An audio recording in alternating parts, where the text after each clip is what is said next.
If I'm wrong, people don't die.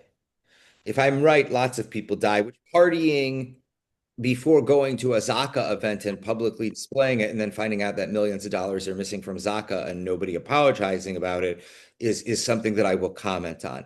The fact that, many communities do not have the proper security is something I will comment on. The fact that Jewish education is lacking, I will comment on. I will comment on the failures in birthright, the failures in federations, the failures in local communities, the failures in Jewish education in general, and the infighting and bickering of the Jewish philanthropic world. And I am sick and tired of my opinions viscerally offending a class of people that it is not meant to offend. It is meant to charge and revolutionize.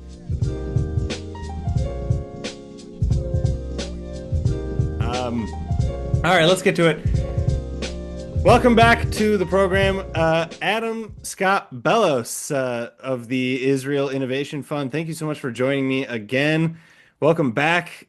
I know we said that we would come back in the very near future after our last conversation to talk about some of your plans, which I do want to get to. But very recent developments, we've had attack on Iran from Israel, Mossad and Israeli Air Force striking the Natanz nuclear plant and a number of other nuclear associated installations, as well as military and political leaders. It was alleged, at least last night, I haven't checked up to see if this is confirmed or not, but it was alleged with high probability of accuracy that they attacked the president of Iran's apartment and a number of other senior locations. More news coming out, of course, that Iran's counterattack against Israel was mostly thwarted, if not entirely, including over 100 long-range drones, which were on their way to attack Israel. Israelis have since been released from being told that they had to stay near their bomb shelters, but it's been a crazy day. Adam, well, what's it like? What's going on? Well, I'm drinking coffee at 12:11 because I'm exhausted. And it was the first, there's been like three or four Tseva Dome, like red alerts, since I've been back in Israel. But this one was much louder, in my opinion. Hmm. And I think it just came off more severe given the hour. I mean, this was the first time I had a 3 a.m. wake up call in almost 10 months like this. So I jumped out of bed quite quickly and didn't realize what was going on until it began. But I feel like if there was ever a need for a country to have a Viagra when it comes to their ability to attack another country, Iran needs a whole medicine cabinet because nothing works with them. And I find that their military attack or response, and first of all, I don't think we should call it an attack on Iran. I think we should call it a preemptive strike, if anything, or a response to the last 2 years of war, which they've been funding and have been behind. Yeah, I think it's the response to October 7th. I think it's the response to their attack. I mean, I do think I wouldn't call this a preemptive Begin doctrine attack because I think we've waited so long or No, till the last minute. well, I was But so that but I'm not, that's I'm fair, just yeah. teasing you on the vernacular. But Yeah. I think the IRCG and the Iranian regime need a political and military Viagra, so to speak, because it's Well, I kind of mean, pathetic. so the impetus for attacking Iran, I think, was their attack earlier. I do think that the idea that there was sort of maybe a delay and then therefore this is now an instigation of a new conflict, I think is incorrect. The fact No, that, yeah, I yeah, agree. I agree. I This is like the same. I think that Iran opened that door when they fired off a bunch of rockets at Israel. I Um, think Iran opened that door when they financed Hamas and helped them plan October 7th. I mean, so I would agree theoretically. The problem is that obviously, as you know, it's a lot more complicated than that. Um, Hmm. but um, but theoretically, yeah, I mean, the buck stops with Iran, and especially following their direct attack on Israeli soil, I think they open the doors for this attack as well. The idea where it's like, okay, we're gonna attack you, and then you attack us just a little bit, and then now that's over, and anything that happens next is that's all totally you. Like that makes sense in some situations, but like I heard Donald Trump when you did that. Now listen, you guys have attacked each listen, other, and I the next person the to attack, the it's on IDF you. the IDF fired a bunch of missiles at Iran. The beautiful missiles, beautiful. Anyway, Big that's my missile. terrible, Big, you never terrible saw a missile like impression. this. Yeah, it's exactly. I got the finger movements, and that's about it. That's about as good as my impression gets. But yeah, this idea that Israel is like suddenly preemptive attacking. I mean, preemptive in the sense that Iran didn't launch the big attack yet first, but it's a response. I would agree with you that it is still a retaliation against But the we previous attacked attempt. that country. Really, we attacked that military regime, the occupying regime of the Yes. Persian people. And it will be no more. And the lead up to this over the last 3 weeks, the Musk Trump fighting, the cooling of the relationship between Bibi and Netanyahu, the daylight supposedly between two nations. Yeah, I This didn't will really go buy down that. as this will go down as the greatest political misdirection campaign that's happened in the last, at least in this century. And it just goes to show you how stupid the left is for believing these things, because most people on the right understood this.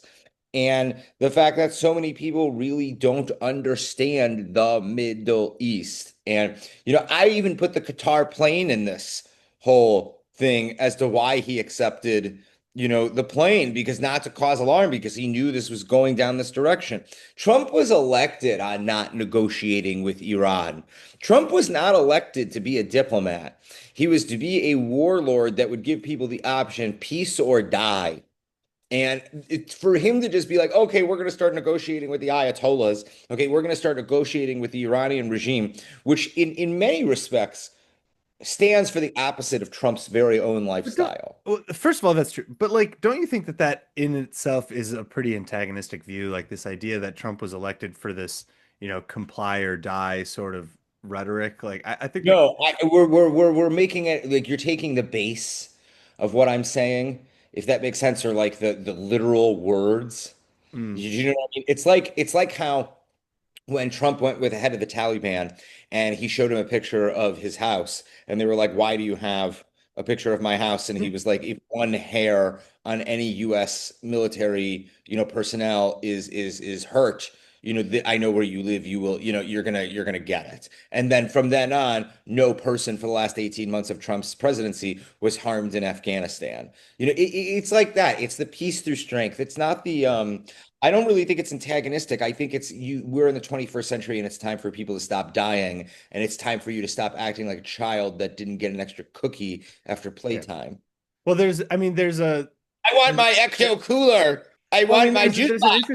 there's an interesting saying in Hebrew in Israel, and something along the lines of, in the Middle East, speak the language of the Middle East. It's something of Yeah. that along those Yeah, lines. yeah, yeah. Um, so, I mean, this is really shaken every future prediction I think I could have made up until now.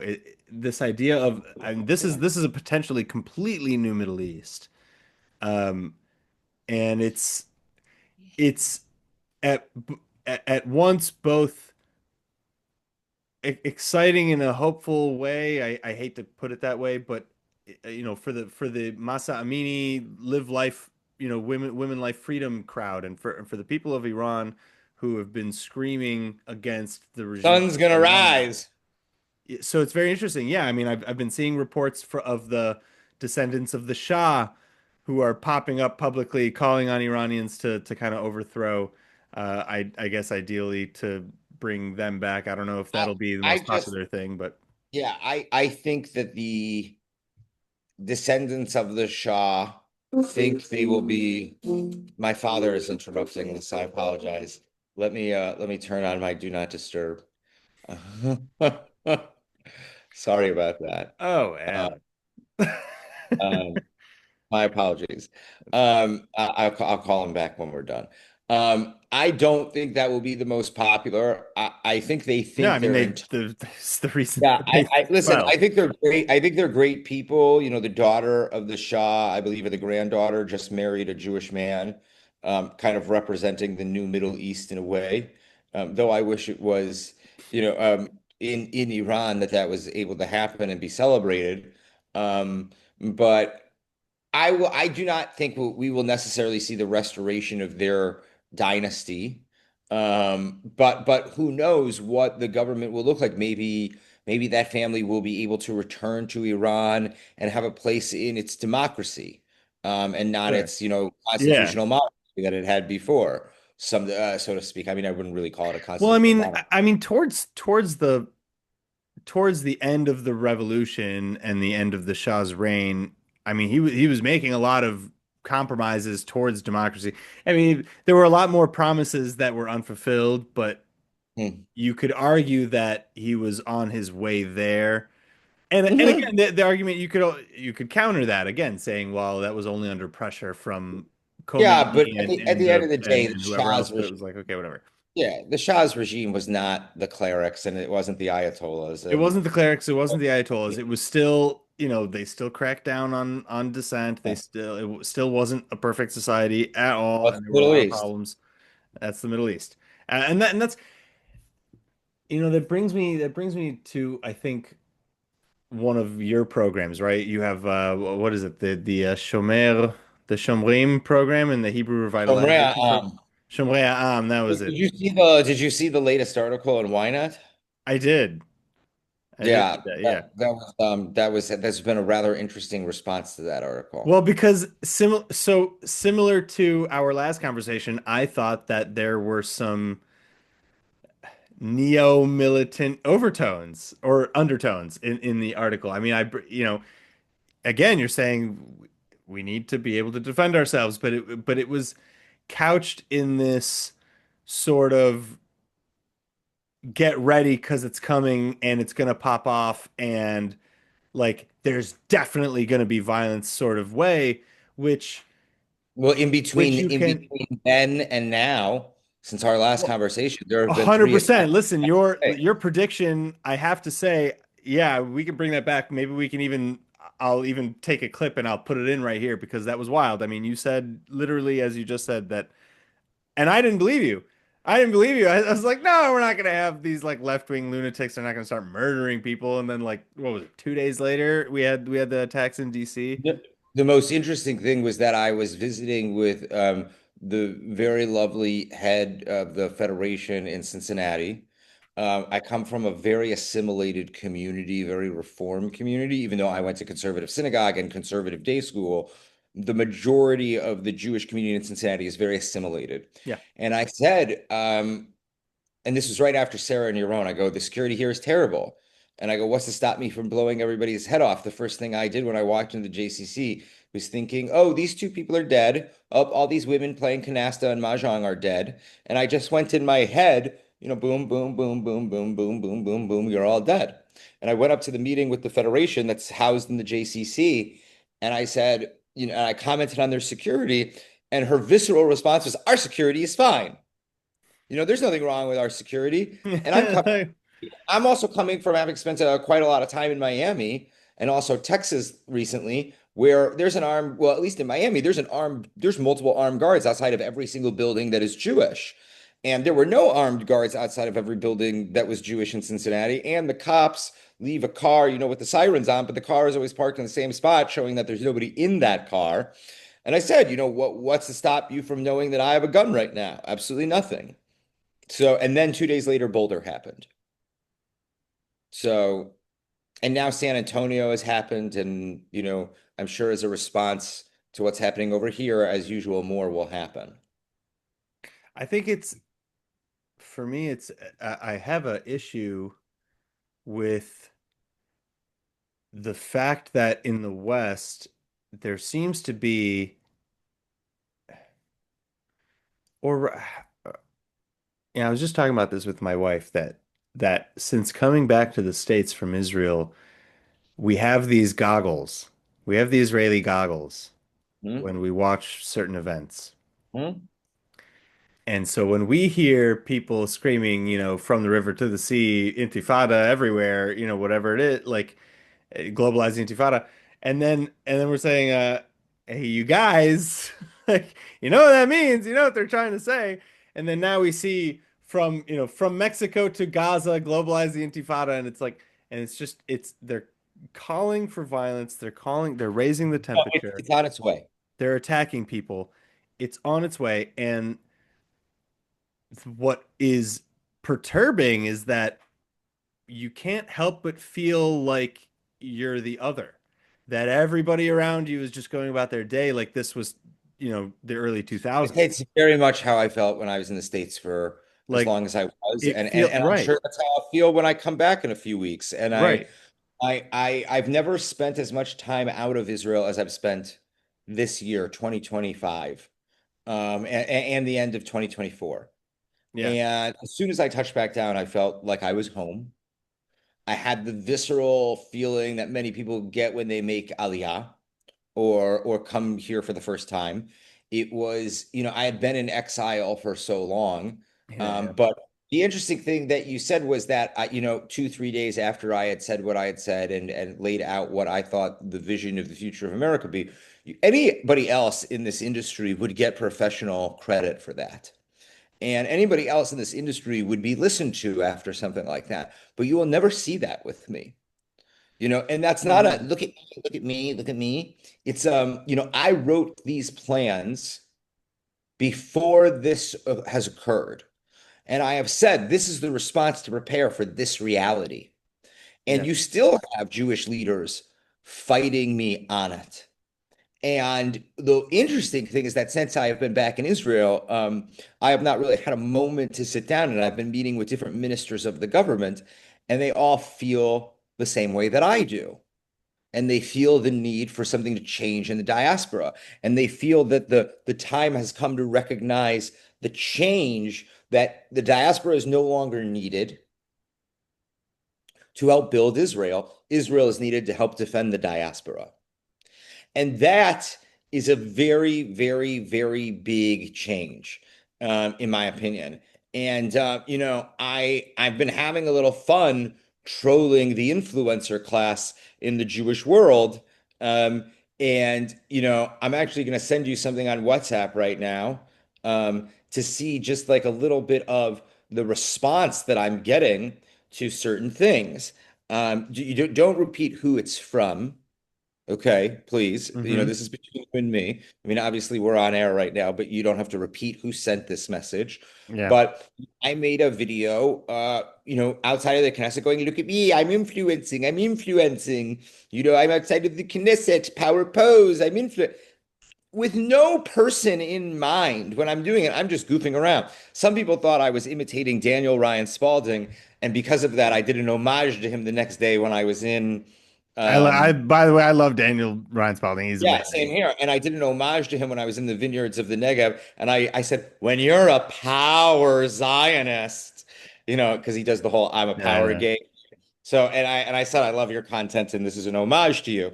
But, the ego, I mean, look, Lizzie Savetsky yesterday, when the announcement of the attack was going through, she wrote, let the games begin. And I was really hurt by that personally. Hold on, I'm just gonna change this so my computer stops shaking.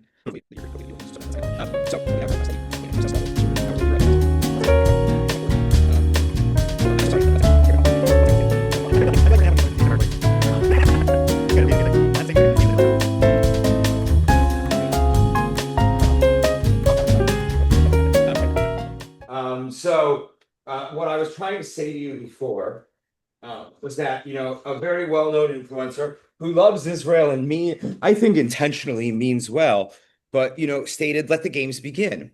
Yeah. And, there was a mother that tagged me on Facebook whose son is in the IDF, and she was like, this isn't a game. Yeah. Everybody's in bomb shelters. We don't know what's going on. Yeah. I really did assume Tel Aviv was going to get hit last night. I Oh called my yeah. parents and I said, this is what's going on. I go, I'm here. And the first thing I said to him was, I'm actually more worried about you guys. And for the next couple of days, I do not want you to leave the house without my father. I said that to my mother. And I said, and I'd like to make sure that you guys are armed in the house, Oh. even when you go out. And when you come home, I would like you to remain armed. And that I do not want my mother to leave the house alone without my father armed. Are they like And visibly Jewish? Is that, no, they're not visibly Jewish, but I am a visibly Jewish activist, and I've been targeted by things before because of that.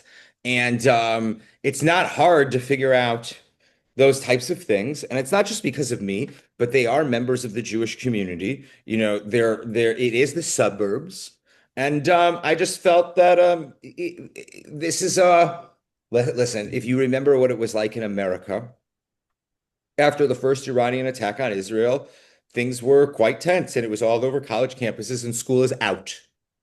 There is no school right now, which means that if we're going to see anything, and there are riots all over the United yeah. States. So, in my opinion, better safe than sorry. And you know what? As I like to say, and as we'll go back to talking about the plans and what I had said before, if I'm wrong, people don't die. If I'm right, lots of people die, which means if the people who think that I'm wrong are incorrect, that means people will die. And that's always how I've tried to put it in perspective. If you're right, nothing happens. If I'm right, people die. I don't like that. And I'm sick of people dying. And I'm sick of Jewish blood being cheap, if that makes any sense. And I'm sick of the Jewish communal leadership in North America thinking their people's blood is cheap. Because if they thought their people's blood was expensive, the world in North America for Jews would be, or the Jewish world of North America and Canada specifically would be very fucking different, excuse my language.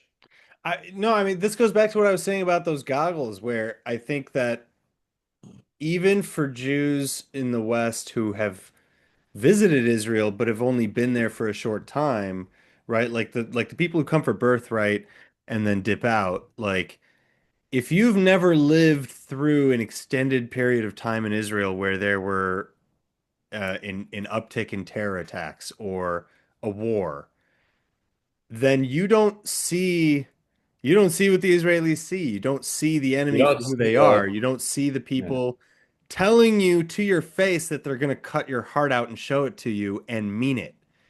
And Listen, I remember when I did a Russia Today interview during the beginning of the war, and they had just proven that somebody was trying to sell a beheaded soldier's head on eBay or Telegram or something. from And if you from Russia? watched, no, no, it happened in Gaza. The Oh the, yeah. the Russia I Today, think I think I know what you're right, talking about. I interviewed his father. right. So the Russia Today anchor was saying there were no such thing as beheadings, and I also watched the beheadings that happened during October 7th when I watched the films, and then they denied the rape of October 7th as well. Not only the heterosexual rape, the heterosex the not only the heterosexual rape, the homosexual rape, and also the necrophilia, which is another form of rape, in my opinion. Okay. Um, and as soon as I brought the evidence to light, they quickly shut down the interview, and it was the last appearance I ever made on Russia Today. And I was one of the few pro-Israel voices that was regularly on it. It's the same denial, in my opinion. It's the same situation. It's the same blinders. I was sitting in Cincinnati, Ohio, right after what happened in DC. And like I said, it's a very liberal, very reform, very assimilated community. And a gentleman that I was sitting with, his daughter lives in DC, and he was saying, we don't have a problem. We don't have an anti-Semitism problem. This is an isolated thing, blah, blah, blah, blah, blah, blah, blah. And I said, well, your daughter and son-in-law and grandchildren live in DC. Would you be saying the same thing if that was your daughter and son-in-law? Right. And he looked at me and he said, I don't know. And I said, see, the problem is that I don't even know these people and I've never met them. And losing them to me means that we have a problem. Yeah. No, it's I think what you said about Jewish blood being cheap is quite poignant because this goes back to like did you read Douglas Murray's new book on democracies and I'm in the middle. despots? I'm in the middle of it. It's not that I didn't like it or don't love Yeah. Douglas's writing. Personally, Douglas is a hero of mine. The first time I met Douglas, I spent the first half hour qualifying why he should spend the next half hour with me.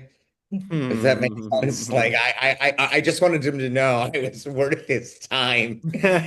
And he was such a gentleman, and He is. He was. I thoroughly enjoy every single thing that he writes. I've been listening to it on Audible. I Okay. haven't finished it yet, but it's excellent. So And it's one of yes. the few books that I don't haven't just sat and like boom, gotten it Yeah. done. It's just been the craziness of writing and doing everything else, but it's But that's it. brilliant. But he talks about the Iron Dome and a very interesting conversation that he had that I imagine many Israelis have had. I know I've had it as well, where, was the Iron Dome a blessing or a curse? Was or rather, if we abstract that out just one layer, then we have, was Israel too reliant on technology? Did Israel become too lazy? Did Israel become too accepting of the fact that it was cloudy with a chance of rockets, whereas no other country on the planet would tolerate such a thing?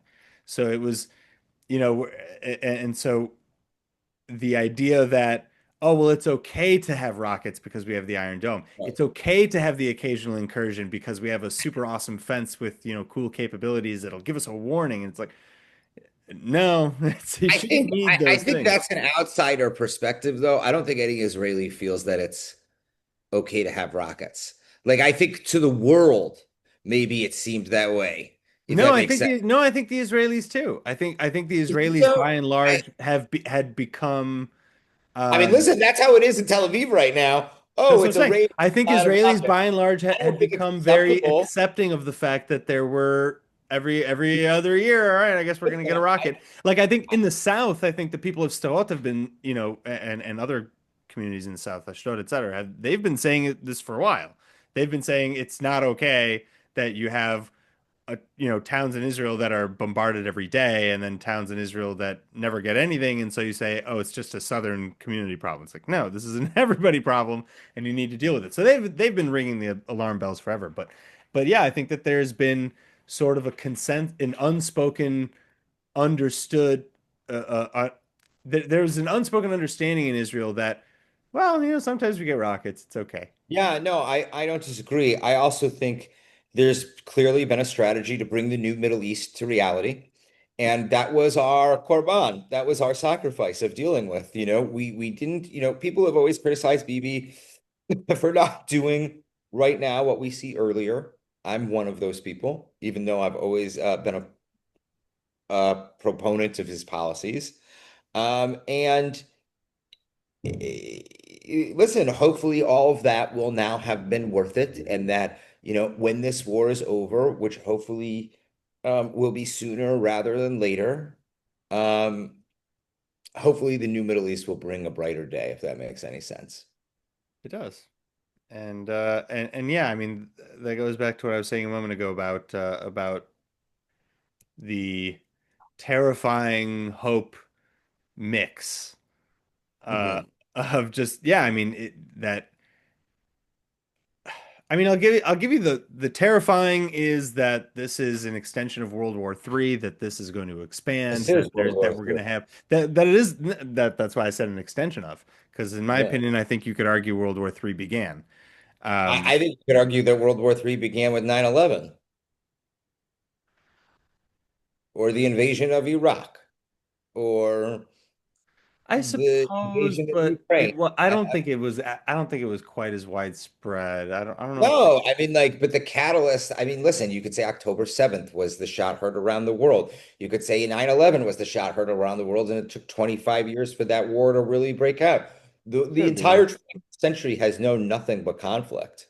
It's not That's like, probably true. I suppose that's true. it's not like World War One and Two. And you know what? The 20th century knew nothing but conflict in many respects, you could argue. Sure. So But really, yeah, but my point is that you have the situation where this war is expanding. There increasingly there are an increasing number of very smart people who are sounding the alarm bells for civil war in the West.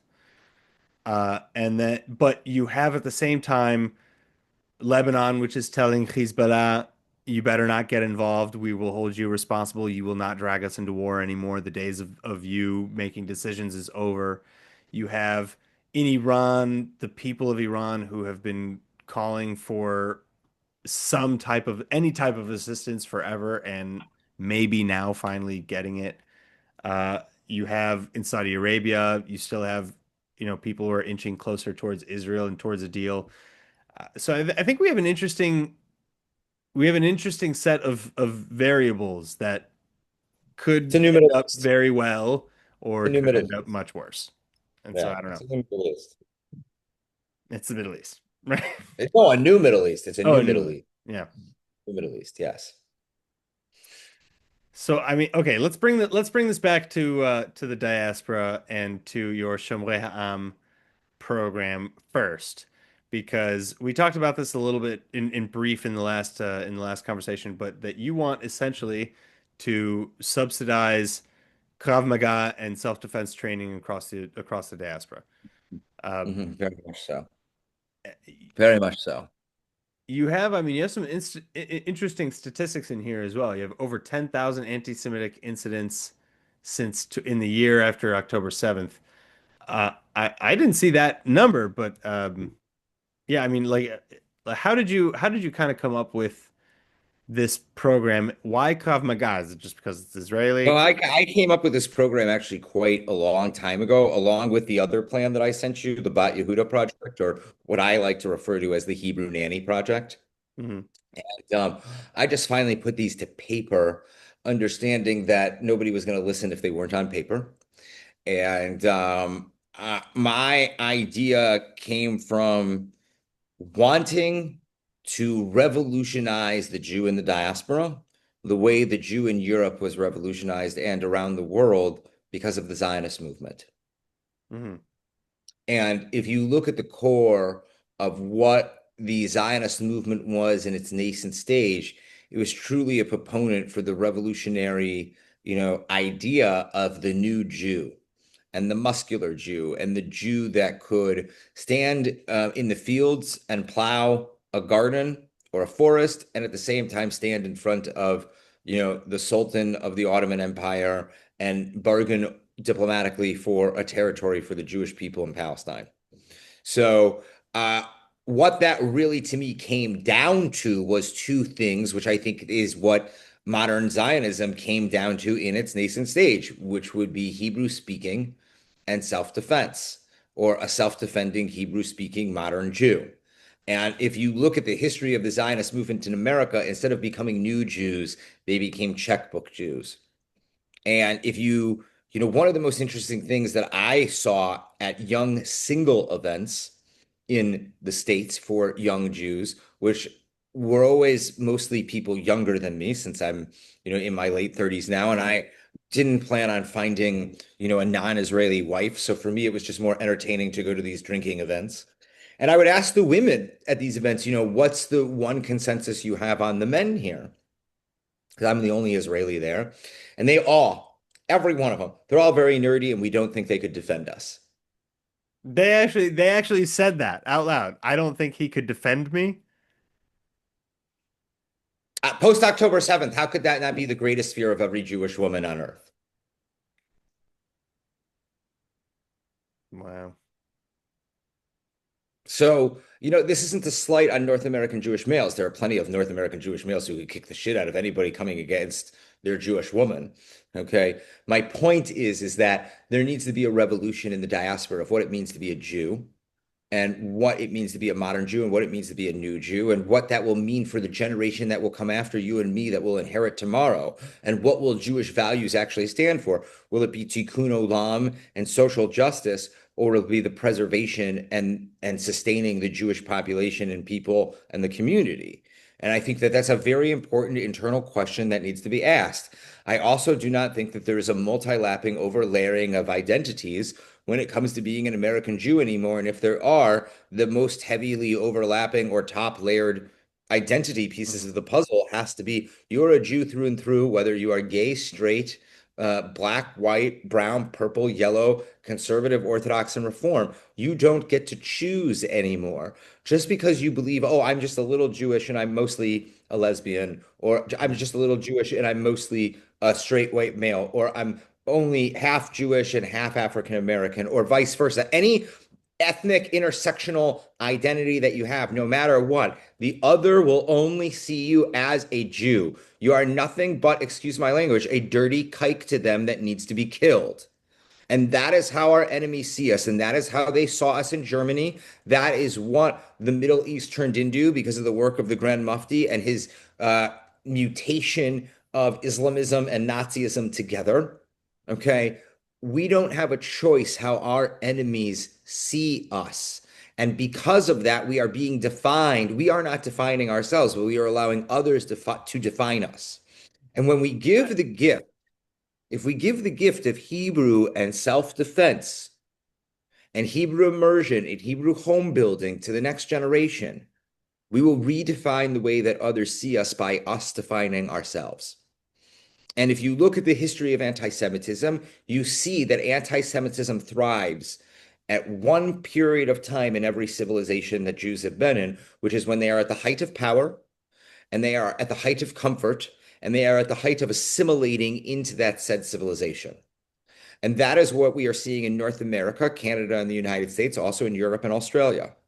And I don't want to say anything about South America because I'm not an expert on the experience of South American Jewry, but this is the experience that we're seeing around Europe and the Western world.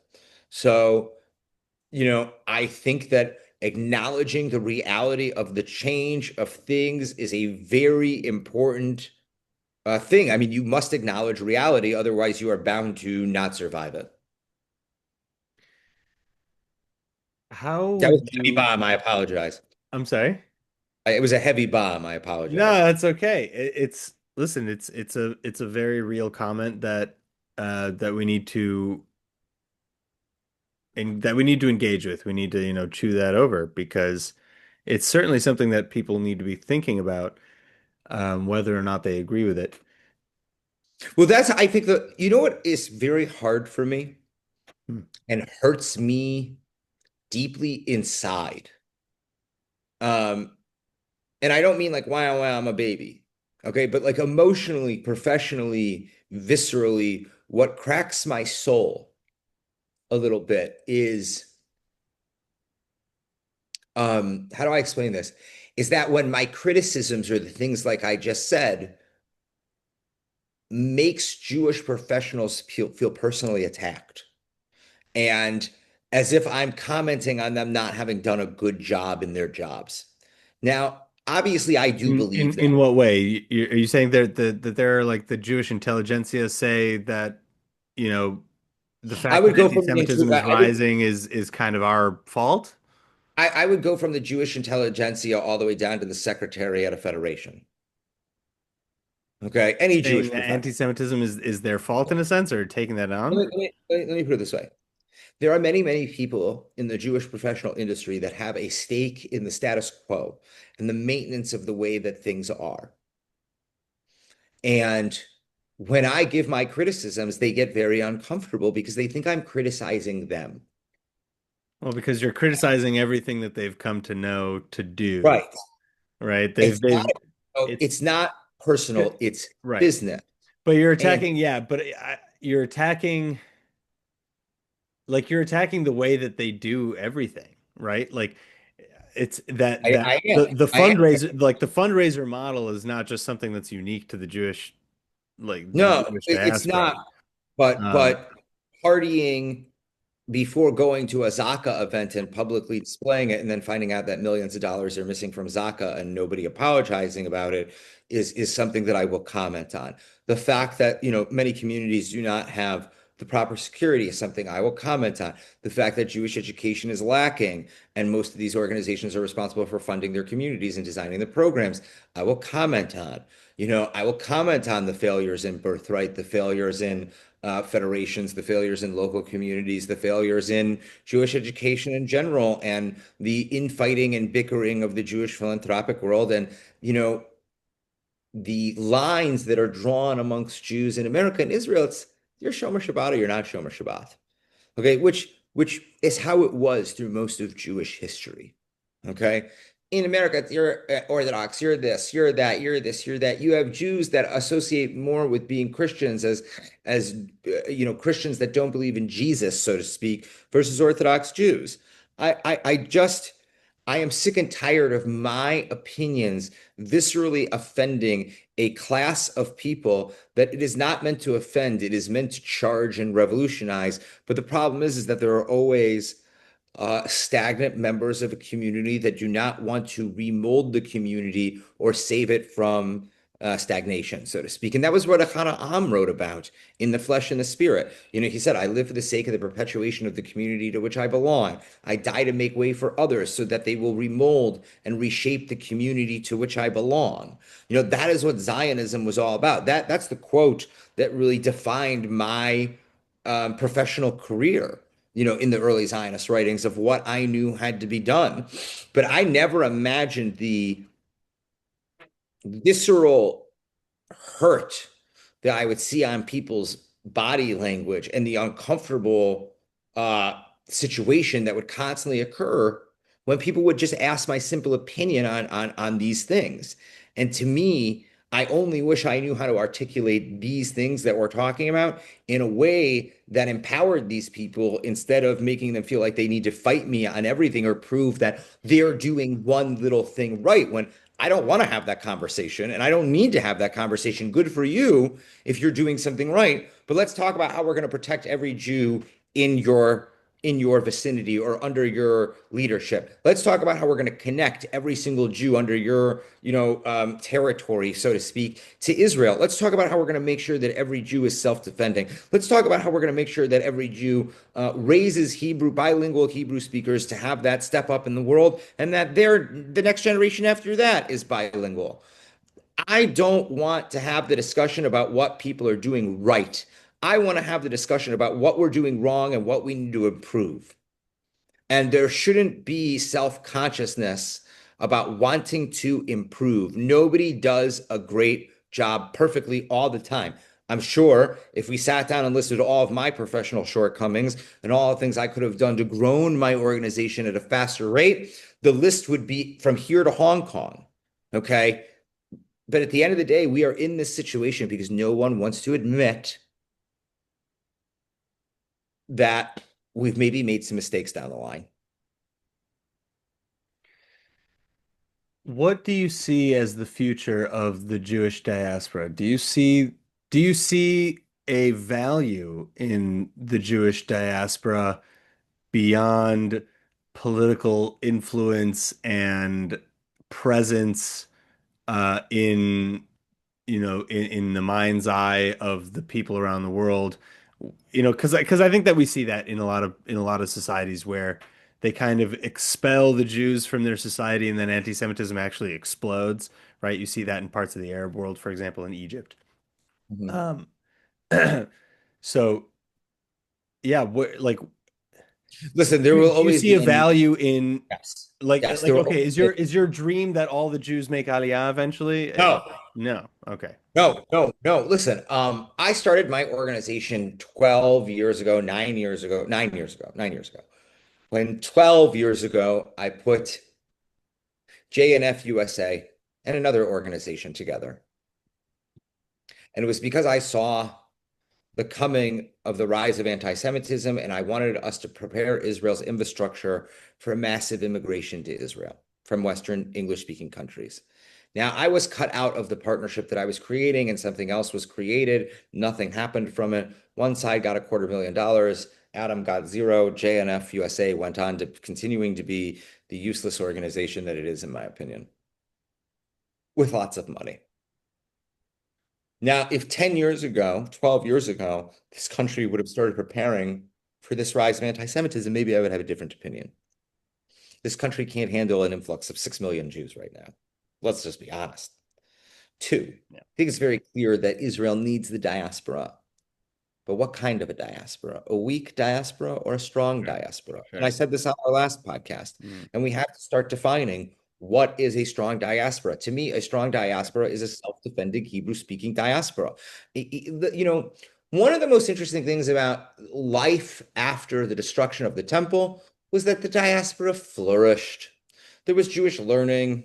The Babylonian Talmud was codified. We spread all over. While there was anti-Semitism, and we've experienced this, the story is all throughout our history, blah, blah, blah, blah, blah, same thing, same thing. They tried to kill us. Let's eat, whatever. We flourished. We maintained our culture. We grew it. We evolved it. I don't see that in America. It's stagnating and decomposing in North America right now. They are the least connected Jewish population on earth. They are the least connected to understanding what Israelis are going through. Nobody really understands this.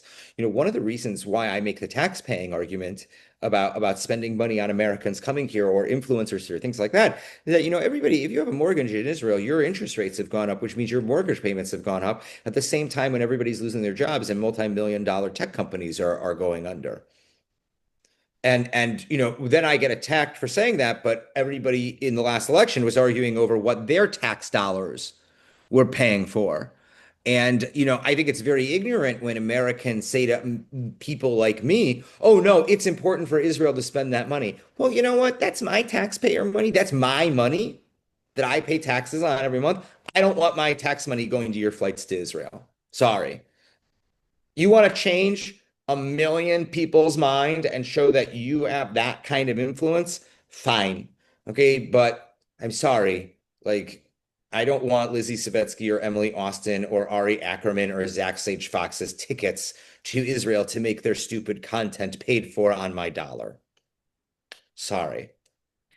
What I so I've had a problem with Israel's PR for a very long time as well. I think, and not just me. I remember early on in my days at ILTV. I remember we had a Dr. Martin Sherman. I don't know if you know him. Uh, Yes, I do. you know Martin Sherman, right? I Well, met Dr. Martin Sherman when he was visiting the University of Arizona, and everybody boycotted his talk except me and my friend.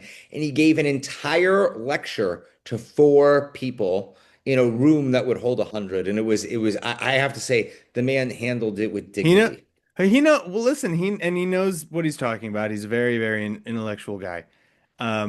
But what he's been saying forever is that Israel's PR not only sucks, but that if they had put in just 1% of GDP towards PR every year, he's like, that would have been $1 billion every year. It's like, how Yeah. have we not done that?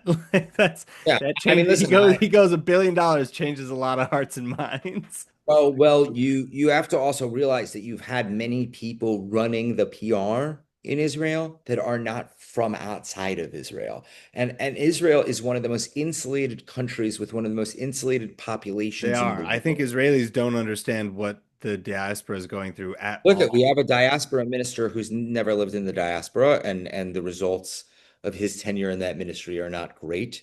And listen, I don't mean to attack anybody personally, okay? But the greatest example of the distance between what Israelis are going through and what Americans think Israelis are going through can be personified by Lizzie's post, "Let the games begin." This is not a game. This is our lives. Yeah. We are not living in penthouses having people come to our home and do our nails. Okay. Our daughters, our sons, our brothers or sisters, and our spouses are dying in war, are being held captive, and financially, most families in this country have been crippled and are living day to day or paycheck to paycheck or month to month, given the change financially that everybody has gone through. And to throw that a glorious red carpet lifestyle in everybody's faces. Well, I support Israel. I've just come to conclude that this is the misunderstanding personified. And it is also a representation of why anti-Semitism in America is where it is. And that is my opinion. I think I'm entitled to my opinion.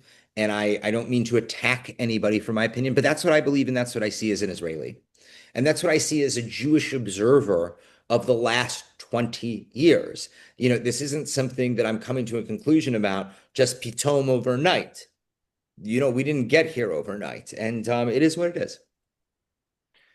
So I want to shift our focus a little bit because we've been talking a lot about the Jewish diaspora and the American or Western Jew, and which makes sense, obviously, given the content that you create. But what is a message maybe that you might have for the non-Jewish, non-Israeli community that can help them interpret what is going on around the world? Like, what do you want them to know? Uh, The Muslim Brotherhood is behind everything. I mean, clearly, just because it starts with the Jews doesn't mean it ends with the Jews. And that if you believe in God or supporting Israel or supporting the Jewish people, you are probably a target as well. And that what really is going on can be personified by good versus evil, in my opinion, at this point. It's not that I'm not talking about the nuances of war or the intrinsic, separation between what you're seeing on the news in Gaza and what's happening in Gaza. I mean, what's happening around the world. There is a global rise of anti-Semitism that will destroy Western civilization if it's not purged from its society and cut out like a tumor. And if But people so, don't, but I mean, yeah, like why are the Jews so important, right? Because like if I'm a non-Jewish person and I'm not related to this conflict and I'm not right, I'm on the fence. And I Mhm. hear you come around saying, you better protect your Jews or you're screwed, right? And then the next person they talk to is on the other side of the fence, and the others and that person, right, the anti-Israel crowd is going to say, well, there you go, that Jewish supremacy, they're throwing it in your face again. They're just dog whistling. They're one of screaming anti-Semitism, yada yada yada. Like, what do you say to easy that? answer, easy answer, easy question. As a matter of fact, most people would think that's a complicated question. Easy question. Look at history and look at the destruction of most modern civilizations and how they ended. It always ended with the beginning of anti-Semitism. Anti-Semitism destroys economies and civilizations and countries and empires because like I said, it just because it starts with the Jews doesn't mean it ends with the Jews. And if you look at the people who are behind the modern, let's just say anti-Zionism is not anti-Semitism, okay? For the idiots out there, okay? If you look at the people who are behind modern anti-Zionism, it's the anarchists and the leftists and the And the people, and Muslim I don't, Brotherhood. and the Muslim Brotherhood. So all of the people who are against liberal rights, freedom of expression, and whether or not you want to cut your dick off or chop your tits off, okay? Those are the people who are against what we are experiencing in the Middle East, which is the beacon of freedom and multiculturalism and democracy and freedom. I mean, they almost had to can't. I mean, unless they're going to go through with it today. Today was supposed to be the Pride Parade in Tel Aviv. That could never happen anywhere else, and many people don't understand that. It's just pink washing. Well, what can I say, my friend? That's like Um, you know, on that note, Aaron, I yeah, will I will pink wash my way out of here. yes. Adam, Adam Scott Bellos, the Israel Innovation Fund. Thank you very, very much. Shomrei Ha'am, and what was the other one? The The Hebrew Hebrew Nanny, Nanny we'll call it. Project. The Hebrew Nanny Project. You wanna give 5 minutes to the Hebrew Nanny before I have to run? You know what? Let's actually, because yeah, I mean, I think we understand the gist of it. Is that we need to have a unifying language, essentially. I mean, that's really what. Yeah, no, you can't. The major reason of the lack of unity amongst the people is because of the lack of language and the shared language. And if we want to revolutionize the individual Jew, we have to start at the beginning, which means that we need Hebrew speaking caretakers to take care of our children and to help with the biggest expense that young families have today, which is childcare. And we need to have the ability to give the gift of 3,500 years of history. And if you do that by giving them language, you give a young Jew their civilization, both ancient and modern. They We need didn't to, even need the thing is, but you know as well as I do that the use it or lose it model when it comes to language, right? So it's whenever not, I hear use it or lose it, I think of 40-year-old virgin. I'm sorry. yeah, well, which is hysterical to bring that up, but but not the same, right? Is it Like true if you don't use it, you then lose you it? lose it.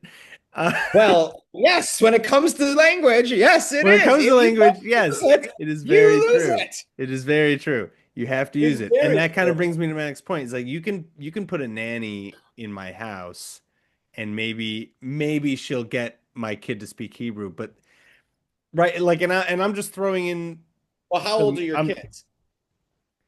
well my kid's very young, but that's not my point. My point is that if you have a This kid, is for ages 0 to 6.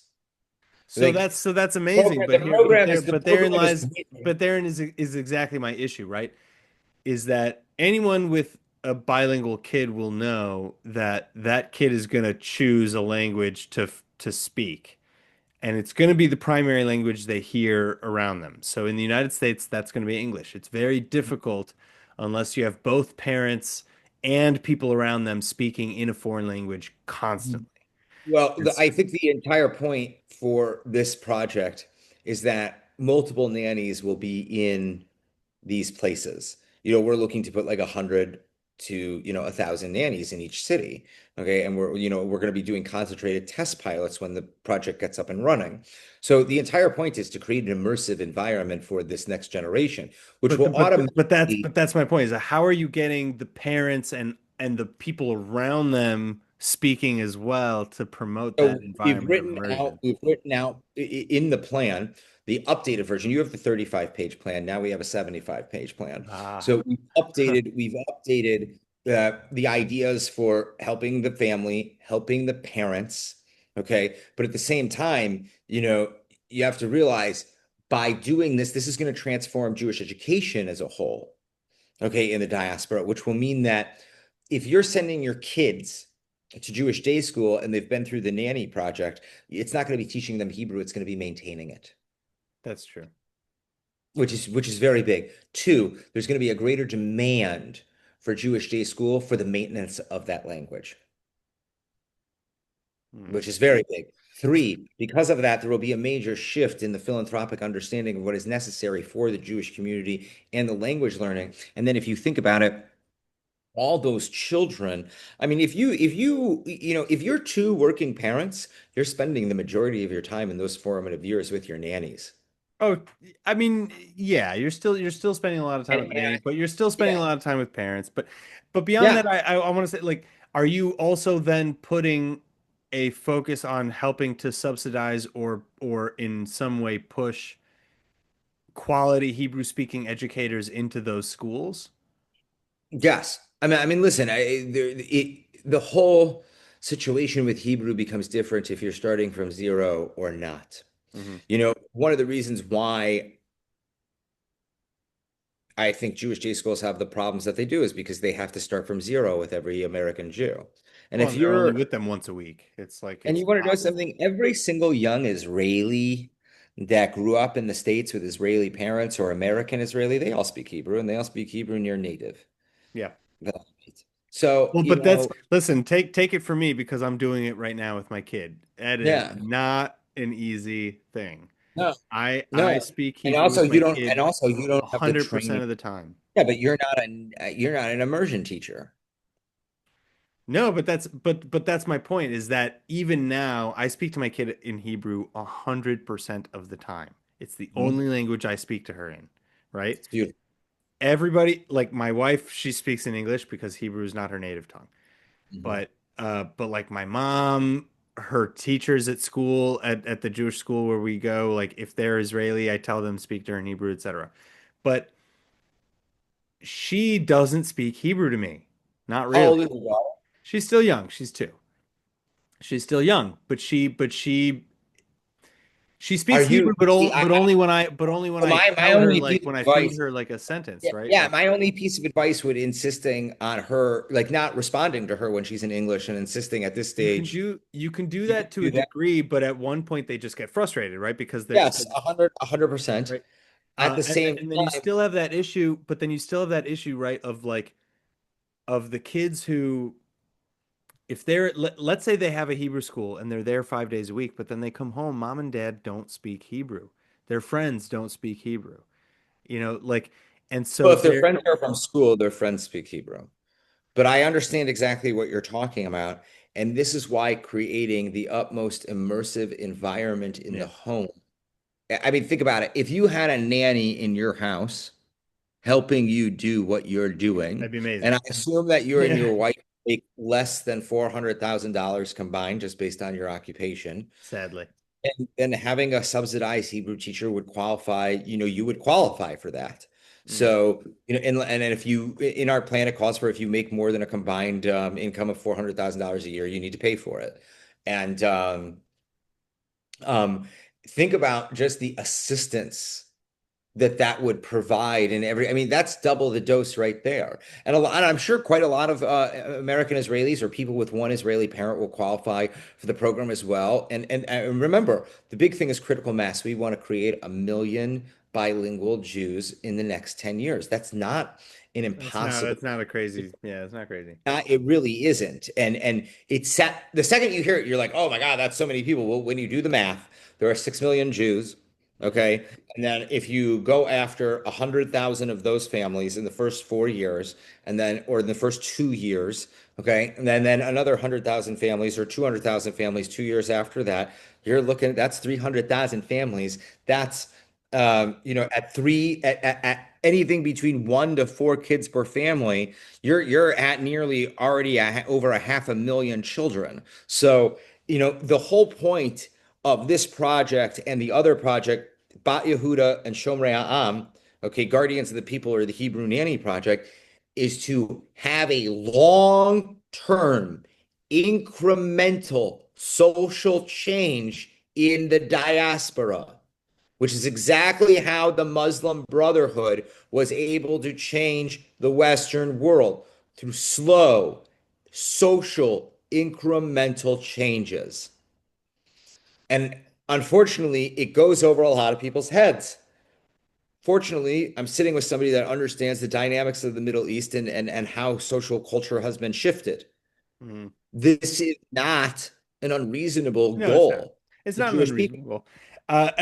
It's not an unreasonable goal to reach that many people and to get Hebrew into that home. With $2 billion? I think No. no, yeah. I think the trouble is going to be the maintenance. I think that's where I think it's going to be Listen, is where and the I agree. difficulty is going to be. I agree with you. Do you know what I'm saying to everybody right now? Because this plan is widespread in Israel amongst politicians right now. Mm.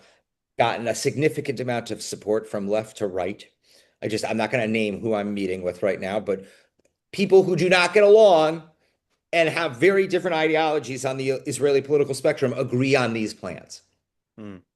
Okay, which is so just think about who's in office and who's in not, and there you go. Okay. Or who's in the opposition and who's in the coalition. Okay. How do I explain this? This is something that unifies Israeli leadership.